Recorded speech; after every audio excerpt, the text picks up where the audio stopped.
Hello everyone, welcome back with another lecture. और आज के लेक्चर में हम पढ़ेंगे metal ligand bond in tetrahedral complex compounds. चतुष्फलकीय जटिल यौगिकों में मेटल लिगेंड बंध कैसे बनता है। ठीक है, तो कल हम थ्योरी पढ़ रहे थे लास्ट लेक्चर में वीबीटी थ्योरी को पढ़ रहे थे। और वीबीटी थ्योरी में हमने पढ़ा था ऑक्टाहेड्रल कॉम्प्लेक्सेस की ज्योमेट्री कैसे होती है, कैसे वो इनर ऑर्बिटल D2sp3 वाले यौगिक बनाते हैं, कैसे वो sp3d2 यौगिक बनाते हैं। ठीक है, इस बारे में हमने कल डिस्कस किया था। और हम अगर कहें तो हमने कोऑर्डिनेशन नंबर 6 को कल डिस्कस किया था। तो आज हम किसको डिस्कस करने वाले हैं, कोऑर्डिनेशन नंबर 4 को।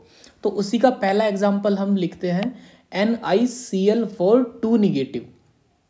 आप अपनी नोटबुक में लिखते रहिए NiCl4 2 निगेटिव। जैसे हमने कल प्रोसेस किया था बिल्कुल सेम वैसे ही हमने काम करना है। ठीक है, तो सबसे पहले इसमें मेटल की ऑक्सीडेशन स्टेट को कैलकुलेट करेंगे। तो हमने माना जो मेटल की ऑक्सीडेशन स्टेट है वो X है, ठीक, प्लस जो Cl पर चार्ज होता है -1 होता है, तो Cl4 है, -1 चार्ज है, इक्वल टू -2। ठीक है, तो जब इसको सोल्व करेंगे तो x - 4 इक्वल टू -2, तो x की वैल्यू आ जाएगी +2। तो जो इस कॉम्प्लेक्स में निकिल है ना वो +2 ऑक्सीडेशन स्टेट में एग्जिस्ट कर रहा है। ठीक, तो अभी क्या करते हैं, निकिल की इलेक्ट्रॉनिक कॉन्फ़िगरेशन करते हैं। तो निकिल का एटॉमिक नंबर होता है 28।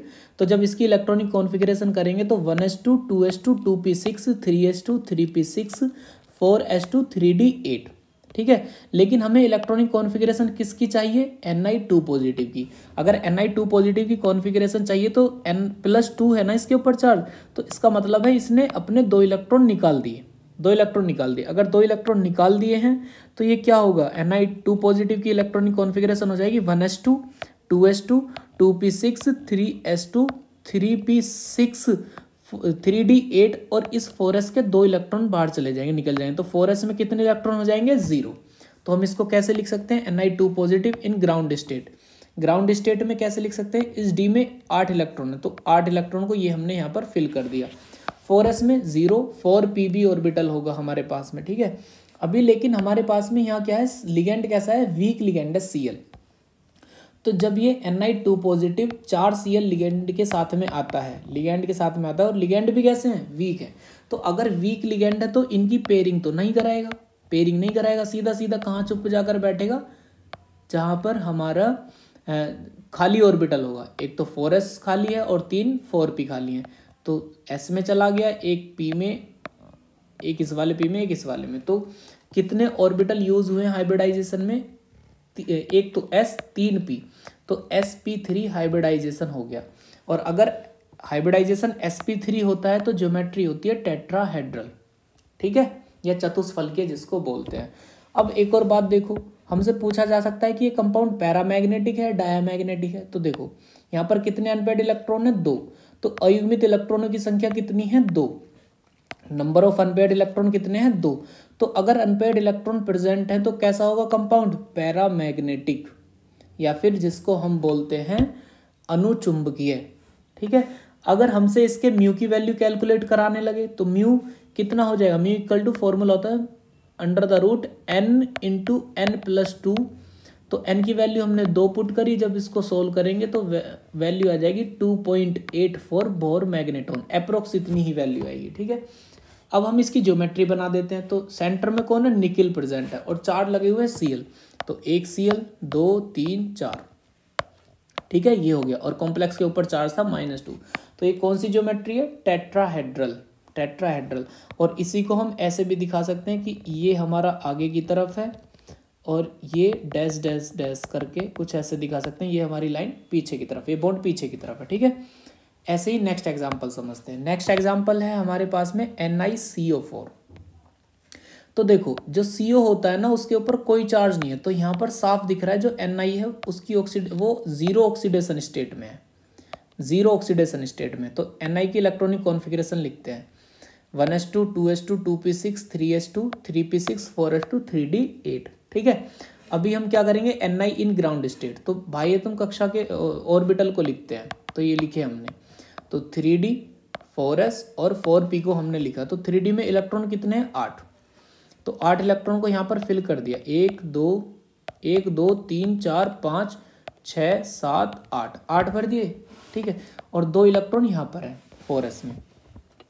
तो ये जो CO लिगेंड है ना, ये स्ट्रॉन्ग लिगेंड है। ये क्या करेगा, ये जैसे ही आएगा तो ये सिंगल सिंगल है ना, ये वाले जो सिंगल है इनको सबको क्या कर देगा, पेयर कर देगा। पेयर कैसे करेगा, एक इलेक्ट्रॉन तो उठकर चला जाएगा इसके साथ और ये वाला इलेक्ट्रॉन चला जाएगा इसके साथ। तो निकिल जैसे ही 4 CO लिगेंड के साथ में आता है तो इसको यहाँ पर भेजा, इसको यहाँ पर, तो ये ऑर्बिटल खाली हो गया। तो क्या करता है, यहाँ पर ये आगे दोनों इलेक्ट्रॉन पेयर हो गया, तो यहाँ पर एक CO, 2 3 4 यहाँ पर अपना इलेक्ट्रॉन पेयर डोनेट कर देता है। तो हाइब्रिडाइजेशन में कितने ऑर्बिटल यूज हुए, 1 S और 3 P। तो हाइब्रिडाइजेशन हुआ sp3, और अगर sp3 हाइब्रिडाइजेशन है तो ज्योमेट्री होती है टेट्राहेड्रल। टेट्राहेड्रल। अब हमसे पूछा जा सकता है कि डायमैग्नेटिक है या पैरामैग्नेटिक, तो साफ दिख रहा है कि इसमें कोई भी अनपेयर्ड इलेक्ट्रॉन नहीं है। तो अयुग्मित इलेक्ट्रॉनों की संख्या कितनी है, 0। नंबर ऑफ अनपेयर्ड इलेक्ट्रॉन कितने हैं, 0। अगर 0 है तो कंपाउंड कैसा होगा, डायामैग्नेटिक। ठीक है, अगर डायामैग्नेटिक है तो ज्योमेट्री तो हमें पता, डायमैग्नेटिक है, ठीक। और म्यू की वैल्यू भी क्या होती है डायमैग्नेटिक के लिए, 0 होती है। ठीक है, और ज्योमेट्री कैसी है, टेट्राहेड्रल। तो टेट्राहेड्रल बनाते हैं, निकिल है और निकिल सेंटर में, उससे कौन जुड़े हुए हैं, 4 CO लिगेंड जुड़े हुए हैं, और ये कौन है, कोऑर्डिनेशन स्फीयर। ठीक है, अब इसी को अगर देखो, कोऑर्डिनेशन नंबर हम 4 की बात कर रहे थे। कोऑर्डिनेशन नंबर 4 में 2 तरीके के हाइब्रिडाइजेशन होते हैं, एक तो sp3 और एक होता है dsp2। अगर sp3 है तो ज्योमेट्री होती है टेट्राहेड्रल, और अगर dsp2 है तो ज्योमेट्री होती है स्क्वायर प्लेनर, स्क्वायर प्लेनर। ठीक है, तो अभी हम डिस्कस करते हैं metal ligand bond in square planar complexes, यह समतल वर्गाकार जटिल यौगिकों में धातु लिगेंड बॉन्ड कैसे बनता है। ठीक है, एग्जाम्पल सबसे पहले हम लेते हैं, एग्जाम्पल NiCN4 2 निगेटिव। तो वही काम करना है, सबसे पहले ऑक्सीडेशन स्टेट कैलकुलेट करेंगे, आप भी कर सकते हैं इसको। ठीक है, तो ऑक्सीडेशन स्टेट ये X है, +4 CN पर चार्ज होता है -1 इक्वल टू -2। तो Ni2 तो यहाँ से जब ऑक्सीडेशन स्टेट कैलकुलेट करी तो Ni आया 2 पॉजिटिव ऑक्सीडेशन स्टेट में। तो सबसे पहले Ni की इलेक्ट्रॉनिक कॉन्फ़िगरेशन लिखते हैं, 1s2 2s2 2p6 3s2 3p6 4s2 3d8।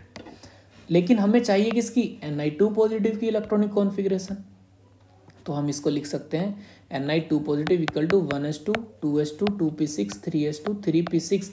ये 2 पॉजिटिव है ना, तो इसका मतलब 2 इलेक्ट्रॉन दे देगा, कहाँ से, बाह्यतम कक्षा से। तो 2 इलेक्ट्रॉन निकाल दिए, यहाँ पर क्या गया 3d8। ठीक है, तो Ni2 पॉजिटिव ग्राउंड स्टेट में क्या हो जाएगा भाई, ये D में 8 इलेक्ट्रॉन है ना, तो 8 इलेक्ट्रॉन यहाँ पर आ गया, 4s में 0, 4p में 4p तो 0 ही है। ठीक है, वो तो यूज ही नहीं हुआ था, वो तो खाली है बिल्कुल। तो Ni2 पॉजिटिव के साथ में जैसे ये 4 CN लिगेंड आएंगे ना, तो ये जो CN है ना लिगेंड, ये एक स्ट्रॉन्ग लिगेंड है। तो जहाँ पर भी अनपेयर्ड देखेगा ना, ये अनपेयर्ड इलेक्ट्रॉन को देखेगा, जहाँ पर भी ये अनपेयर्ड इलेक्ट्रॉन को देखेगा वहाँ पर क्या करा देगा, पेयरिंग करा देगा। अनपेयर्ड इलेक्ट्रॉन को देखते ही पेयरिंग करा देगा, 1 2 3 4 5 6 7 8। ठीक है, पेयरिंग करा देगा। तो देखो ये वाला जो इलेक्ट्रॉन है ना, जैसे ये CN लिगेंड आएगा तो इसको क्या करा देगा, इसके साथ पेयरिंग करा देगा। तो यहाँ पर फिर ये खाली हो जाएगा, ये खाली, तो इस खाली ऑर्बिटल में CN अपने इलेक्ट्रॉन पेयर डोनेट करेगा यहाँ पर। तो कितने ऑर्बिटल यूज हुए हैं, 4, एक तो D, एक S और 2 हुए हैं P। तो अगर dsp2 हाइब्रिडाइजेशन होता है तो ज्योमेट्री होती है स्क्वायर प्लेनर, ज्योमेट्री होती है स्क्वायर प्लेनर। ये स्क्वायर कुछ ऐसे होता है ना, एक ही प्लेन में है। ठीक है, तो एक बात और देखो, क्या इस वाले कॉम्प्लेक्स में कोई अनपेयर्ड इलेक्ट्रॉन है, नहीं है, तो कंपाउंड कैसा होगा, डायामैग्नेटिक होगा। ठीक है, और ज्योमेट्री कुछ कैसे होगी, Ni सेंटर में बैठा है, उससे 4 CN जुड़े हुए हैं स्क्वायर बनाकर। ठीक है, एक ही प्लेन में, तो ये ज्योमेट्री कैसी हो जाएगी, स्क्वायर प्लेनर, और कॉम्प्लेक्स के ऊपर चार्ज कैसा है, -2। ठीक है, इसका एक और एग्जांपल बहुत ज़्यादा इंपॉर्टेंट है, ये वाला एग्जांपल।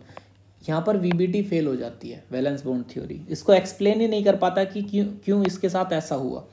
तो सबसे पहले हम क्या करते हैं, कॉपर की ऑक्सीडेशन स्टेट फाइंड करेंगे। तो जो हमारे पास में NH3 होता है ना लिगेंड, उस पर कोई चार्ज नहीं होता, तो ये जो कॉम्प्लेक्स के ऊपर चार्ज है यही इस मेटल की ऑक्सीडेशन स्टेट हो जाएगी, ऑक्सीकरण अवस्था।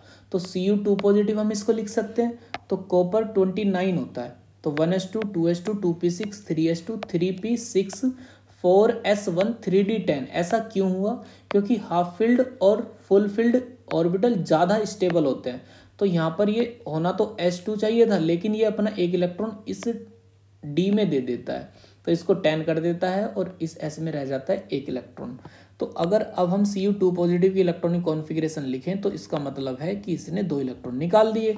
तो एक इलेक्ट्रॉन तो यहाँ से निकलेगा और एक इलेक्ट्रॉन यहाँ से। तो यहाँ पर कितने कितने बचेंगे? 9 और यहाँ पर 0। तो 1s2 2s2 2p6 3s2 3p6 3d9 4s में कितने हो गए? 0। अब Cu2 पॉजिटिव को जब हम ग्राउंड स्टेट में लिखते हैं तो क्या लिख सकते हैं? 9 इलेक्ट्रॉन है भाई, तो ये रहे 9 इलेक्ट्रॉन। ठीक, अब ये 4s में कोई नहीं है, 4p में भी कोई नहीं है। अब जैसे यहाँ पर Cu2 पॉजिटिव 4 लिगेंड के साथ में आता है ना, 4 लिगेंड और वो भी स्ट्रॉन्ग लिगेंड, तो ये करता क्या है? ये जैसे ही NH3 लिगेंड आता है, ये यहाँ से इस वाले इलेक्ट्रॉन को उठाकर इस वाले खाली ऑर्बिटल में भेज देता है। ठीक है, 4p में भेज देता है और इसके साथ में जाकर NH3 यहाँ पर जुड़ जाता है, यहाँ पर बॉन्ड बना लेता है, अपने इलेक्ट्रॉन पेयर डोनेट कर देता है। तो हाइब्रिडाइजेशन में इस बात को VBT एक्सप्लेन ही नहीं कर पाई कि ऐसा हो क्यों रहा है, और यही क्या है? इसकी लिमिटेशन है, डीमेरिट है। ठीक, तो यहाँ पर हाइब्रिडाइजेशन कितना है? DsP2 स्क्वायर प्लेनर इसकी ज्योमेट्री होगी।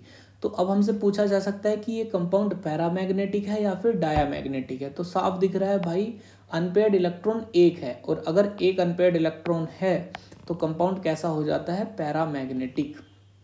अगर म्यू की वैल्यू पूछे तो फॉर्मूला होता है mu equal to n into n+2 equal to 1 into 1+2 equal to approx value इतनी आएगी 1.73 बोर मैग्नेटॉन के आसपास। ठीक है, इतना क्लियर है। अभी इसकी ज्योमेट्री देख लेते हैं। ये कॉपर है हमारे पास में और 4 NH3 जुड़े हुए हैं, तो ये क्या है भाई? एक ही प्लेन में है, एक ही प्लेन में, और कॉम्प्लेक्स के ऊपर कैसा चार्ज है? 2 पॉजिटिव।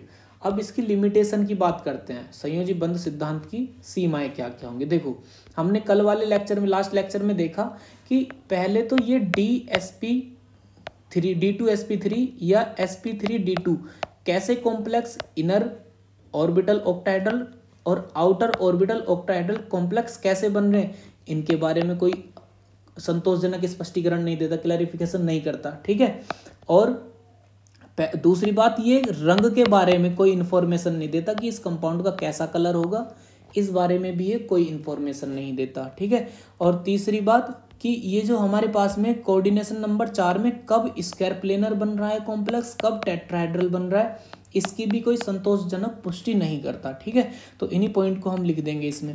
पहला पॉइंट क्या है? यह सिद्धांत रंग के बारे में कोई जानकारी नहीं देता कि कॉम्प्लेक्स का कैसा रंग होगा, उस बारे में कोई जानकारी नहीं दे रहा।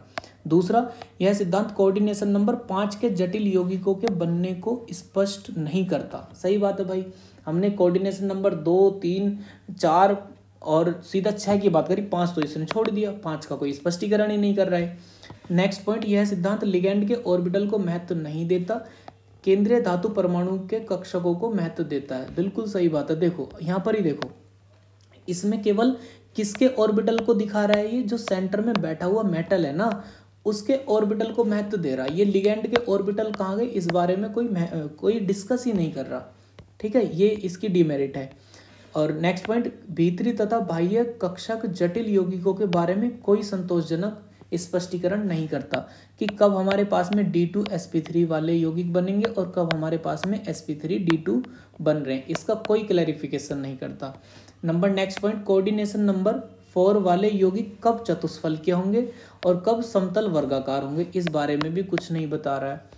और यह सिद्धांत अभिक्रिया के वेग तथा इसकी क्रियाविधि की व्याख्या नहीं करता, कैसे मैकेनिज्म होती है कोई किसी रिएक्शन की, कोई इन्फॉर्मेशन नहीं देता। तो यहाँ तक थी हमारी VBT। आई होप आपको समझ आई होगी, VBT थ्योरी समझ आई होगी। और इस लेक्चर को मैंने ऐसे इसलिए रिकॉर्ड किया है क्योंकि मैं इसको रिकॉर्ड कर रहा था और रिकॉर्डिंग ही शुरू नहीं हुई। तो मैं इतनी देर से बोलता जा रहा हूँ लेकिन रिकॉर्डिंग आज वाले लेक्चर में भी शुरू नहीं हुई। तो कोई बात नहीं, आपको होमवर्क देता हूँ, आप ये क्वेश्चन सोल्व करेंगे। आप बताएंगे कि ये कॉम्प्लेक्स कैसा होगा, इस ये पैरामैग्नेटिक होगा या डायमैग्नेटिक होगा, और ज्योमेट्री इसकी क्या होगी, ज्यामिति क्या होगी। ये 4 क्वेश्चन है, first, second, third and fourth.